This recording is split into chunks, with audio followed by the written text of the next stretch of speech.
కడప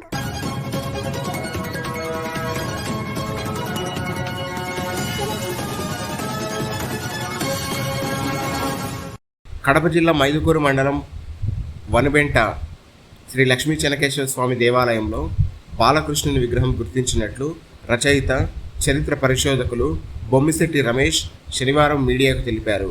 ఈ సందర్భంగా ఆయన మాట్లాడుతూ, శ్రీకృష్ణదేవరాయల కాలంలో ఈ ఆలయంలో మొగసాల మండపంను ముద్దరాజు కట్టించారు.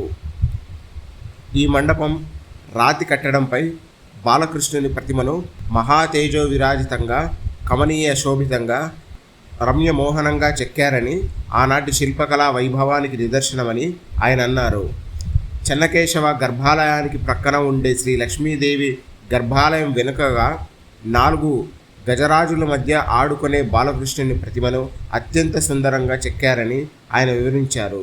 శ్రీ లక్ష్మీ చెన్నకేశవ స్వామి దేవాలయం ప్రహరీ గోడకు లోపలి వైపు బాలకృష్ణుడు సర్పంపై నృత్యం చేసే మరొక ప్రతిమ ఉందని రమేష్ తెలిపారు. ఇదే ప్రహరీ గోడకు వెలుపల వైపు ఒక వృక్షం దగ్గర బాలకృష్ణుడు ఆడుకునే ప్రతిమను ఆనాటి శిల్పులు అద్భుతంగా చెక్కారని రచయిత చెప్పారు.